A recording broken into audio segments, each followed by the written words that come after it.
태양신 TV. 그럼 작가님은 이제 그 경매와 MPL 다 하실 수 있잖아요. 네. MPL도 많이 하세요? NPL 과거는 많이 했죠. 근데 지금은 이제 금융기관만 네. 하게끔 돼 있는 이후부터는 네. 좀 잘 안 합니다. 그럼 이제 경매로 이제 MPL보다 더 많은 수익을 갖는 게 가능하기 때문에 그러신 거죠? 그렇죠. 경매 입찰을 나온 물건 중에서도 네. 거기 보면 유동화 회사, 뭐 네. 채권 담당자 이렇게 네. 써 있는 게 있어요. 그렇죠, 그렇죠. 예, 맞아요. 보시죠, 가끔. 네. 거기에 전화하면 답을 줍니다. 그러면은 본인들은 1차기 때문에 관심이 별로 없어요. 우리는 다 회수할 거로 생각합니다. 라고 얘기를 해요. 그러면 내가 할인해서 사야. 네, 그렇죠. 자, 8억의 근저당 채권 채곡이 설정돼 있으면 실제로 대출은 네. 6억 5천 정도 대출이 된 거예요. 네. 그럼 이제 이자가 쌓여서 네. 8억까지 쌓인 겁니다. 네. 그럼 내가 6억 5천에 사야 그렇죠. 1억 5천에 차익이 생기는데 그렇죠, 그렇죠. 이 금융기관 유동화 회사가 네. 자기는 8억까지 다 찰 거라고 봐요. 네. 이 생각하는 거예요. 왜? 감정가는 10억이니까. 음. 그러니까 굳이 내가 6억 5천에 팔 필요가 없다라는 네. 거죠. 그래서 딜이 잘 안 돼요. 음. 그럼 이제 한번 유찰되면 10억짜리가 7억으로 떨어지잖아요. 네. 근데 나는 8억을 회수해야 돼. 네. 그럼 7억, 현재 7억이니까 반드시 8억을 넘어야 된다는 보장이 없잖아요. 그렇죠. 그럴 때는 이제 딜이 되는 겁니다. 그럼 이제 작가님은 결국 이제 MPL에 대해서 너무 고수익에 대한 환상을 갖지 말고 경매만 잘해도 일반인도 충분히 수익을 볼 수 있다. 네. 경매를 바탕으로 해서 네. 내가 디벨로퍼를 해보겠다고 한다면 네. 디벨로프의 MPL도 어떻게 보면 한 일부가 될 수 있습니다. 그렇기 때문에 일단 먼저 경매를 알아야, 기본을 알아야 네. 내가 고수익을 갈 수 있는 방법도 알 수 있다라는 거죠. 고차원적으로 갈 수 있는 것도. 작가님의 그 경매 투자 철학이 있으시다면 어떤 게 있을까요? 저는 그 아까도 서두에도 말씀드렸듯이 네. 자신을 믿었으면 좋겠어요. 네. 나를 믿는다는 거는 내가 투자한 물건도 믿는다는 얘기거든요. 네. 내가 투자한 물건은 내가 믿고 투자한 물건이지 않습니까? 네. 그러니까 나를 믿어야 그 물건이 수익률이 가져갈 수 있다라는 수익이 높을 거다, 수익률이 좋을 거다라는 안정적인 마음을 가져갈 수 있는데 나를 믿지 못하면 급해져요, 마음이. 수익이 안 나면 어떡하지? 손실 보면 어떡하지? 그쵸. 지금 팔아야 되나? 주변에서 솔깃솔깃한 얘기를 하면 거기에 빠져서 실수를 할 수 있어요. 그렇죠, 그렇죠. 그래서 저는 나를 믿었으면 좋겠다. 그리고 저는 투자하기 전에 매도는 언제쯤, 네. 어떤 방법으로, 어느 시점에 어떻게 나를 출구 전략을 짜고 했으면 좋겠어요. 네. 저는 그래서 반드시 출구 전략을 짜고 투자를 합니다. 네. 자, 2년 보유, 3년 보유, 2년 보유, 3년 보유할 때 월세 수익으로 이자를 커버하고 네. 나머지 여기 호재가 생기는 시점에 매도해서 차익도 실현한다라는 그러니까 출구 전략을 일반적인 학원에서는 잘 다루지 않는 거죠. 왜 그러냐면 그렇죠. 통상 경매라고 하면 낙찰 받아서 명도해서 키 넘겨드리면 그걸로 내 할 건 다 했다라고 해요. 근데 이걸 관리해서 매도까지 하면 너무 스트레스를 받거든요. 네. 하지만 일반인들이 낙찰 받아서 관리해서 수익 내기는 쉽지 않습니다. 왜? 경험이 없기 때문에. 그렇죠. 자, 공장을 낙찰 받았는데 공장을 어떻게 운영해야 돼? 내가 운영해야 돼? 임대를 줘야 돼? 야, 이거 저 기계가 있는데 이건 어떻게 처리해야 돼? 그렇죠. 정말 난감해요. 네. 그런 것들을 관리를 통해서 실제로는 수익률이 30% 날 거라고 투자를 했지만 네. 그 관리를 통해서 60%, 70% 날 수가 있거든요. 그러니까 실제로 뭐 이건 제 자랑은 아닙니다만 저는 30% 이하 수익률 나는 물건 아예 투자를 안 합니다.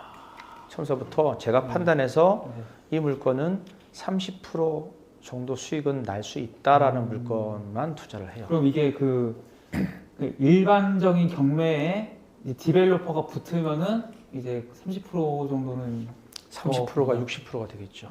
더 커지겠죠.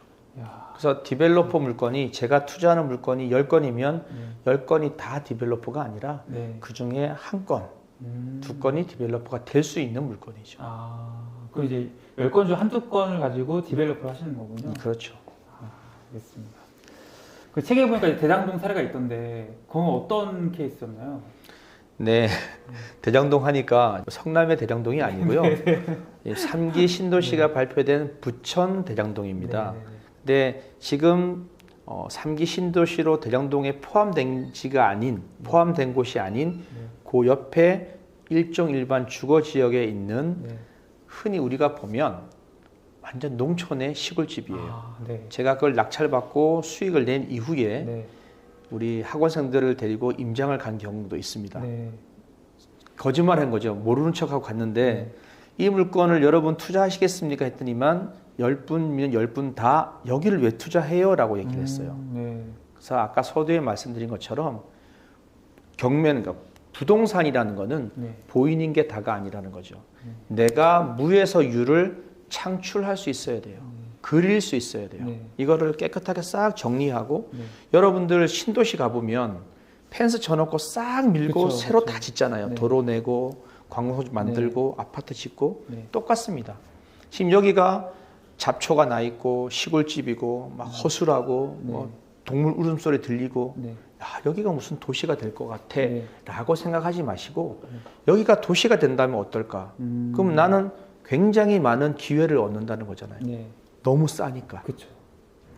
처음에 부천 대장동을 그렇게 접근을 했습니다. 경매를 보는데 이게 일괄 매각이 아니고 개별 매각 물건이었어요. 물건이 4개가 있는데 그 중에 마지막 물건인데 1, 2, 3번 물건은 다 높게 낙찰이 됐어요. 근데 이 물건만 34%까지 떨어졌더라고요. 왜? 보니까 법정지상권이 걸려있던 물건이었어요. 예. 그것도 한 채가 아니라 3채씩이나. 그래서 저는 과감하게 투자를 했죠. 투자했는데 52% 정도 입찰을 했습니다. 감정가의 52%. 저는 싸게 해서 낮게 들어가서 낙찰될까 고민을 했는데 저하고 2등하고 약 한 20% 차이가 났어요. 사실 저 웬만한 물건은 3% 이내, 2등하고 3% 이내에 1등을 하는데 20%나 차이가 났습니다. 어떻게 보면 창피하죠. 낙찰 받으신 분이 낙담을 좀 했어요. 아니 무슨 물건을 이렇게 높게 낙찰 받아서 수익이 나겠습니까? 저는 그랬습니다.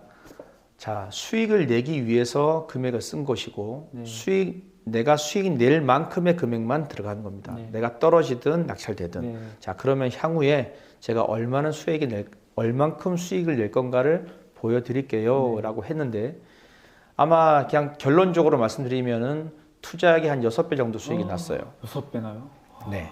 그 다음부터는 그분들이 저한테 뭐 나이 드신 분이고 뭐고 그냥 90도로 저한테 인사합니다. 90도로. 근데 그 6배가 된 게 어떤 것 때문에 그런 거예요?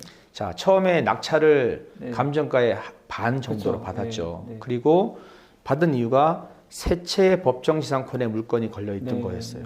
일단 1차 그걸 해결을 하고 자, 부천 대장동이라는 곳도 발전을 한다는 말이 계속 맴돌던 곳이었습니다. 그리고 여기 일종 1번 주거 지역을 제외한 농림 지역은 그린벨트로 묶여 있는 곳이에요. 자, 여기가 개발된다는 말이 계속 나왔는데 통상적으로 일종 일반 주거 지역, 지금 우리가 3기 신도시를 보더라도 3기 신도시의 5군데 전부 다가 농림 지역, 자연 녹지 이런 곳이에요. 주거 지역이 아니에요. 왜? 주거 지역이면 건물들이 있을 것이고 건물들이 많으면 다 개별로 계약을 해야 됩니다.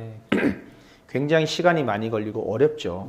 그래서 일종 1번 주거 지역, 요 지역은 빠질 것이다 했는데 그 당시 발표가 나기 시작한 게 환지 방식으로 개발을 하겠다라는 게 나왔어요. 그래서 제가 투자를 한 거고. 근데 일반 사람들이 환지 하니까 모를 수도 있겠지만 헌집 죽게 새집다오라는 뜻이지 않습니까? 자세한 말씀은 뭐 길어서 못 드리지만 그 투자를 하고 1년 이제 문제를 해결했죠. 1년 안에 다 해결하고 나서 2년이 지난 시점에 가격이 오르기 시작을 했어요. 가격이. 근데 그걸 과감하게 제가 아주 높게 내놨습니다. 1호로. 1호로 내놓고 그 금액이 매매가 됐어요. 그리고 두 번째 물건을 이제 해가 지나야 양도세 부분을 피할 수 있으니까 그래서 두 번째 물건까지 다 정리하는데 정확하게 2년 8개월 걸렸는데 저희가 9억 3,900의 낙찰을 받았어요. 18억짜리를 네. 9억 3,900에 낙찰받아서 대출 6억을 끼고 실제 투자 금액은 3억 9,300만 원 네. 투자했는데 총 매도 금액이 26억이 넘었습니다. 아니 평생에 그거 하나만 하면 될 것 같아요. 그 평생 먹고 사는 거잖아요. 그거. 뭐 학원으로 오시면 그 방법을 알려드립니다. 알겠습니다. 첫째는 네. 법정지상권을 어떻게 푸느냐. 네, 그게 관건이었죠. 그래서 그 법정지상권을 풀고 대출을 일으킬 수 있는 방법, 그리고 매매를 할 때도 마찬가지. 지상권이 걸려 있는 현존에 걸려 있는 거를 대출을 일으켜서 팔 수 있는 방법. 네. 그런 것들은 이제 좀 노하우니까 오시면 알려드리겠습니다. 네, 끝으로 이제 구독자분들에게 해주고 싶은 말씀 하면 좋을 것 같습니다. 네. 오랫동안 들어주셔서 감사드리고요. 제가 서두에도 말씀드렸지만 전 세계에서 성공하신 분들의 책자나 내용을 보면 자기만의 습관과 버릇과 철학이 있습니다. 네. 그런 것들은 여러분들이 못해서 하는 게 아니라 안 해서 못하는 거거든요. 아까도 말씀드렸듯이만 100m를 10초에 질주해라 라고 하면 네. 10명 중에 1명 정도도 못합니다. 정말 그렇죠. 어려운 일이에요. 네, 그럼 그렇죠. 못하는 겁니다. 네. 한데 내가 생각한 걸 실천을 해보세요. 항상 자기 전에 이런 것을 생각해 보세요. 네. 가능하면 생각한 걸 실행해 보세요. 네. 이거는 할 수 있는데 안 하시는 거거든요. 그래서 저는 반드시 목표를 정해라. 목표를 정하고 그 목표를 3년 후, 5년 후, 10년 후 내 아파트, 내 미니 빌딩, 내 미니 상가를 나는 꼭 갖겠다라는 거를 생각을 하시고 그 생각을 자기 전에 꼭 한번 생각하고 주무세요. 그러면 여러분이 생각했던 기간보다 더 짧은 기간에 여러분의 목표를 달성할 수 있을 거라고 저는 생각을 합니다. 저는 경험을 해봤기 때문에. 그리고 여러분이 생각했던 것들을 실행하세요. 실행하지 않고 생각만 한다면 그건 절대로 이룩할 수가 없습니다.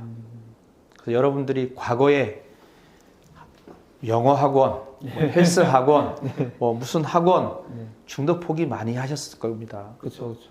그래서 후회를 많이 하셨을 거예요. 근데 부동산은 여러분이 평생 직장으로 가져갈 수 있는 겁니다. 머무십시오. 그래서 여러분들이 하고자 하는 목표를 꼭 달성하기를 바랍니다. 그렇게 이제 생각을 하고 디벨로퍼 경험을 하면 훨씬 더 빠르게 네. 꿈을 이룰 수 있지 않을까. 그렇죠. 그 생각이 듭니다. 네. 그래서 오늘 좋은 말씀해 주셔서 감사하고요. 네, 오늘 디벨로퍼 경매 신순 작가님 모시고 경매와 MPL에 대한 다양한 얘기를 나눠봤습니다. 네, 이 영상 봐주신 구독자분들 정말 감사합니다. 네, 고맙습니다.